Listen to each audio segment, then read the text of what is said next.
कहानी घर घर की ऐसी होनी चाहिए। सुबह 10 बजे तक सोने वाली और बार बार उठाने पर भी थोड़ी देर और सोने दो ना कहने वाली शालिनी आज भोर को 6 बजे ही उठ गई थी।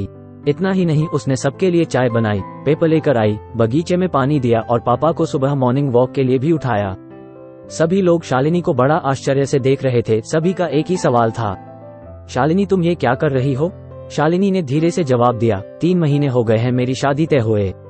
वहाँ पर कौन होगा मेरे आगे पीछे घूमने वाला? वहाँ तो सब मुझे ही करना होगा। बस इसलिए आज से शुरू कर दिया। घर की बेटी को इतना समझदार होते हुए देख सबको खुशी हो रही थी और साथ साथ बुरा भी लग रहा था। बुरा लगने जैसी बात भी थी क्योंकि अब वो हमेशा के लिए उनको छोड़कर उसके ससुराल जाने वाली थी। एक और महीना बीत गया और आखिरकार शालिनी की शादी हो गई। वो अपने ससुराल आ गई।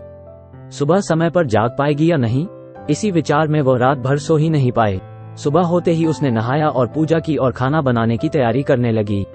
वो सोचने लगी कि आज खाने में क्या बनाया जाए जो बड़े और बच्चे दोनों को पसंद आए। तभी पीछे से एक मीठी आवाज आई। शालिनी ने पीछे मुड़कर देखा तो उसकी सासू माँ थी। अरे बेटा, इतनी जल्दी क्यों उठ गई? शादी की भाग दौड़ में थक गई होगी, ऊपर से घर वालों की याद भी आती होगी और मैं जानती हूँ रात को ठीक से सो भी नहीं पाई होगी। ऐसे तो तुम्हारी तबीयत खराब हो जाएगी।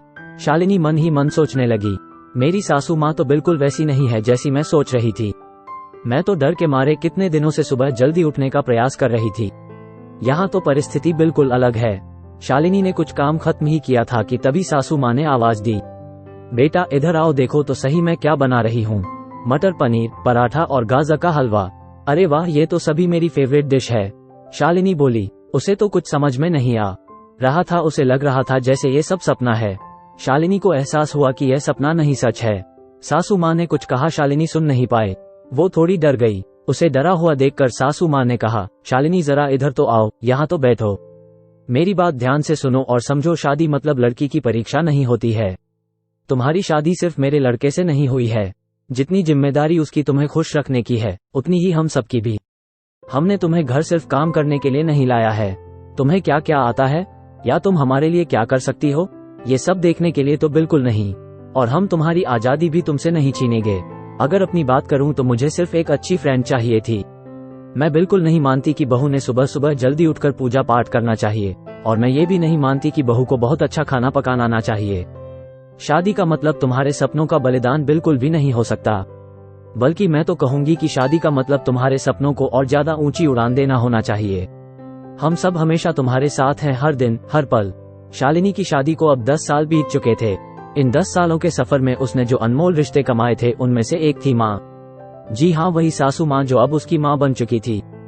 शालिनी ने अपने जीवन में काफी उतार चढ़ाव देखे थे, लेकिन उसके मन में यह एक सोच बहुत पक्की बैठ चुकी थी कि जब भी उसके लड़के की शादी होगी और वह घर में बहू लाएगा तो वह भी अपनी सासू माँ की तरह ही अपनी बहू के साथ व्यवहार करेगी। टीवी सीरियल्स में सास बहू को दिखाया जाता है, वही वास्तविकता है, ऐसा बिल्कुल नहीं है। समय के साथ लोग बदलते हैं, लोगों के विचार बदलते हैं। कुछ गलत लोग जरूर जीवन में आते हैं, लेकिन सभी गलत हो ऐसा जरूरी नहीं। आखिर में यही कहूंगा कि बहू मतलब बेटी ही होती है। गलतियां तो हर किसी से होती है, इसलिए बहू के साथ भी वैसा ही व्यवहार करें जैसा खुद की बेटी के साथ करते हैं। दोस्तों, आपको ये कहानी कैसी लगी कमेंट करके बताना, और चैनल पे पहली बार आए हो तो वीडियो को लाइक करके चैनल को सब्सक्राइब करना और बेल आइकॉन को प्रेस करके नोटिफिकेशन की घंटी दबा देना, जिससे सबसे पहले आपको नए वीडियो की नोटिफिकेशन मिल जाए। वीडियो देखने के लिए आपका धन्यवाद।